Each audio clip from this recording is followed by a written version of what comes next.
Hello and welcome to Revsportz, the 12 noon show. Yes, the Guwahati test is still on, but let's also talk about the elephant in the room. India's batting in test cricket, especially in home conditions. Uh, Given that India are going to be possibly 2-0 down, another clean sweep, even if they save this test somehow, miraculously, it will be another home test defeat for this Indian team, the team in transition, which we are calling, but still the result it itself is unacceptable. So we'll talk about the main issues within the Indian team, and one of the biggest reasons behind this. Another home series defeat is India's batting.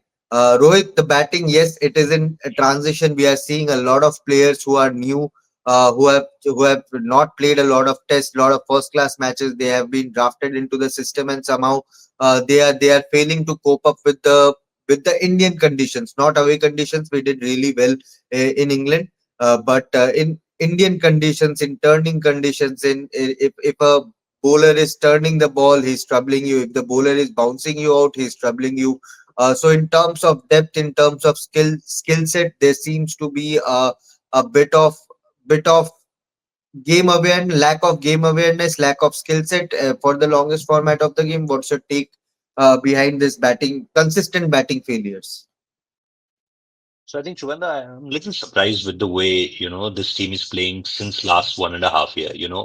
You see these set of players versus England in home, and you see a Dhruv Jurel completely, proving himself a man of the match, a man of the moment, especially that Ranchi test is concerned, where he scored, I think, somewhere around 90. Right. The same set of player, Yashasvi Jaiswal, scored two back-to-back double centuries against England. Shubman Gill was there, second highest run scorer in that series from India side. There was a wonderful 100 he scored in Dharamshala. And, before that, he played a handful of knocks in that particular series. So there were multiple players who, yes, KL Rahul was out due to injury. Yes, Ravindra Jadeja was out due to injury. Yes, Shreyas Iyer was out due to injury. And then you have to come up with, and no Virat Kohli.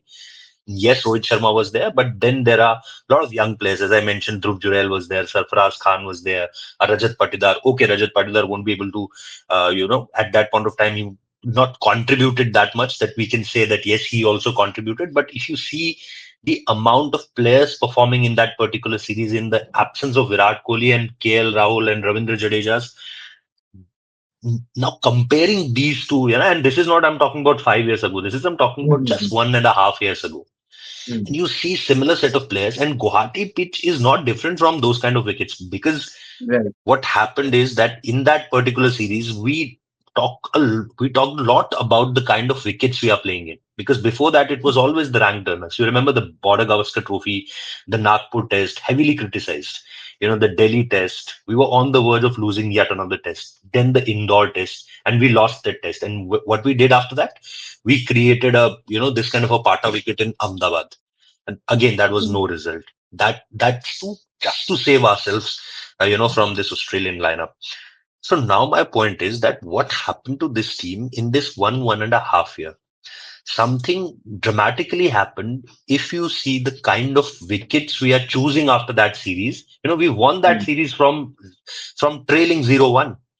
We Right. lost the Hyderabad, we won the Vizag test, we won Rajkot, we won Ranchi, and then Dharamshala. And Right. eventually we won the series 4-1.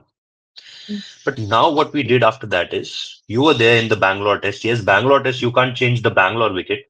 It was overcast there, but you lost it because I think, all out 49, all out India. And then after that, there was no looking back from New Zealand side. Then the Pune test, and Pune you created means a rank turner kind of wicket. Even Mumbai, you tried to change the nature of the wicket. Mumbai is where you can find the bounce, where it's a red soil wicket. It's true to its nature. The ball comes onto the bat nicely. You can hit through the line. But these similar set of players again failed there. And then when you look at the combinations what they are trying, one thing which Rohit Sharma and Rahul Dravid was very much assured in that England series is we have to go with these specialist batters. We have to go with these specialist bowlers. So if there is no Ravichandran Ashwin, they are opting for a Kuldeep Yadav rather than a Washington Sundar, or for any other, all rounder. And what Kuldeep did, I don't want to, get into the numbers, but people know that what kind of performance and what impact he had in that particular series. Right. Even once there was a situation when, Ravichandran Ashwin has to rush back to his home because there is a family emergency. His mother was in ICU. And on that very day, Kuldeep Yadav was again, the alone spinner in the ground. But he delivered on that very day. The way he was strapping Ben Duckett, the way he was bowling to the middle order of England. So my only point is that that team has specific players for specific roles. This team is thinking about the batting depth where it doesn't need. This team is thinking about the bowlers, you know, who you at this particular kind of venue, you don't need them at this particular point of time. But we are changing the playing combination. We are playing with a lot of all-rounder skill set just to make sure that we have to be solid as far as our batting depth is concerned, and we have to be solid as far as number of bowlers are concerned. So there is a huge difference between the quality you want and the quantity you have. You can't do with a mediocre kind of quantity. Sorry to use this word mediocre, because we all know that these are Indian But cricketers. These are Rohit, we this can't. Yeah. this insecurity of uh putting extra squad depth, extra batting depth, extra bowling depth, is it coming from the fact that we are relying too much on all rounders and not specialists? Is it both interconnected that I'm putting three all rounders in the playing 11, so I have to go with an extra batting depth, because out of your six specialist batter, two are all rounders, they are not your mainstream batters. Or out of your six bowling options, your two of your six bowling options, they are not your proper bowlers also. They are, I don't want to use the word, but they are multi-skilled players, let's put it that way. They are not your specialist bowlers or specialist batters. Is it coming from the fact that the team management, the selectors are opting for more all-rounders in the 11 or in the team? But the point is that I'm not getting the reason for this. Why they are going for someone like a Washington Sundar is this in this kind of wicket. If you are very assured in the first game, in the Kolkata game, that we have to go with a number three position in front of Washington Sundar's name, then if he's your number three batter in Kolkata, then why not here? Means I know that you have to replace you have to get in with a replacement for Shubman Gill also. But then if you have a plan with Washington Sundar, that let us just if for experiment only, let us give him the number three position. Then it can't be justified with just two innings. And again, in those two innings, he was the number one batter who plays most number of balls.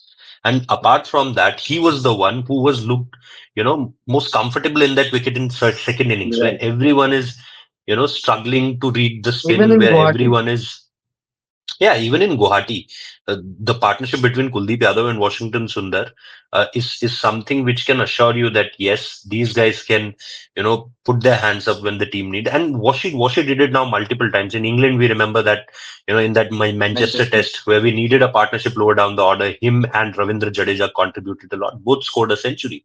So I think for me, I can totally understand that why you are interested in promoting Washington Sundar, but why not you are continuing with it is the bigger question. And if you are not continuing with him, if he's your number eight, then you have better number eights. That I can assure you. That you go to the domestic setup, you see the bowlers, what the other bowlers are doing, and you can go with a more aggressive kind of bowler. I'm not saying that Washi is very defensive or moderate, but in these kind of wickets, you have better options. You have better options than a Nitish Kumar Reddy. That let's go with Nitish Kumar Reddy. There's no point into it if you are giving him only six bowlers, and everywhere you are putting this through that we are developing him as an all-rounder. If you are developing him as an all-rounder, give him at least 20 overs. Bowl him 20 overs a day, and then you will suddenly see that yes, he's rising as an all-rounder. But to give him 6 overs and then to try to put him at number seven or number eight, and then say we are using him as a batting all-rounder or a bowling all-rounder, it doesn't make sense to me. It doesn't make sense to anyone for that matter. And then the big question arises that if you want to you know need his contribution at number eight, again you have better batters. So what we are telling with Washington Sundar as a bowler, you have better bowling options, you have better batting options. But just for the sake of batting depth, just for the sake of putting more ticks in front of the all-rounder's name, you're going with these players. So this is something which is very illogical at this point of time. This is something which doesn't make sense. This is something which is at this point of time destroying the combination of your team. And the players like Devdutt Padikkal, Rajat Patidar, Sarfaraz Khan, Abhimanyu Ishwaran, you know, these Rinku players are Singh. scoring runs for a lot of Rinku Singh. There are a lot of players. So these players can only, play, score runs against spins, score heavy runs, 1,000+ runs in a season, multiple centuries, double centuries, a lot of match winning efforts for their team, 60, averaging plus 100, Sarfaraz Khan. And they are just looking the debacle of their team in front of, these South African bowlers. Means I'm not disrespecting the South African bowlers, but whenever history will write the name of Keshav Maharaj, there won't be anything that, oh, what a bowler he was. Mm. So my only point is this, that you have better options. Even I don't know this, that why they are not, why they kept on persisting with the same playing 11, same playing combination, getting more and more all-rounders into the team rather than going for specific players. I think that that's a Hmm. collective thing that has to come from the top Yes. hierarchy. It can't be like only captain wanting a. See, clearly we saw that in England also. If you are playing a pace bowling all rounder in Shardul Thakur in overseas conditions, or a Nitish Kumar Reddy in overseas conditions, or in home conditions, you can clearly feel that the captain does not have that confidence in your third, on that particular player as your third bowling option. He does not have that confidence. That's why he's giving him 5 6 overs, maximum 7 8 overs. That too, when everyone needs rest, that is when that option is being used. Or with the bat also, batting at number 8. There's a famous saying: if your seven batters can't do anything, your number 8, number 9, maximum they can save some humiliation, which Washington Sundar and Kuldeep Yadav did. They put up a decent fight, but that fight was not enough. That fight was just to extend that period where your team does not get all out.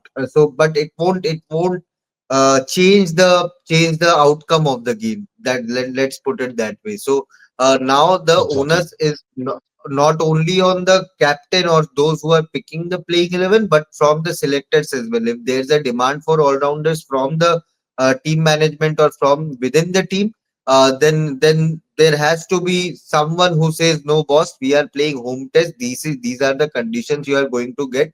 Let's put our trust on these specialist batters who have scored plenty of runs in similar conditions.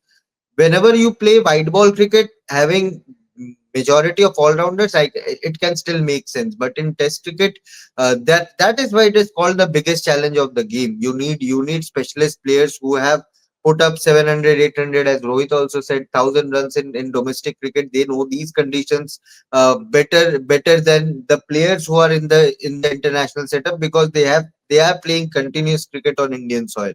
So that is an answer which the Indian board or Indian cricket setup has to find collectively. It can't be one man's decision. You can't over trump, you can't overrule here, uh, overrule the decisions here. But you have to sit and make a roadmap forward. When Virat Kohli became the test captain, him and Ravi Shastri had a roadmap that they want to make this team the best fast bowling unit, the best overseas team. They had a vision. When Rohit Sharma came on board, he had a vision with Rahul Dravid that they will change the way Indian test. They will go for result. They will hunt for results. They carried that legacy forward from Yes. Virat Kohli. But this team, yes, this is a team in transition. When Virat also picked up, there were players who were coming in that transition phase as well. But now the onus is on backing the right players, backing the right players in right formats. I'm not saying scrap the all rounders. You don't need all rounders. All rounders you need, but you need to pick them for the right format, for the right oppositions, and the right conditions. You can't just force them into every 11 and say, no, this is my best 11, I will back them, whatever the regardless of the result. No, sorry, you are losing out on your second WTC final if, just because Yes. of that by the name of transition. So yeah, let's see what happens. Guwahati Test seems like it's a gone case now. But hopefully, when we tour Sri Lanka next year, there will be some sanity and better planning as to where we want to take our Test cricket forward from here on. So yeah, thank you Rohit for joining, and drop your comments down below what you think is the main reason behind this batting failure, this consistent batting failure. Hit the like button, share with your friends, and subscribe to our channel for more. Thank you so much for now.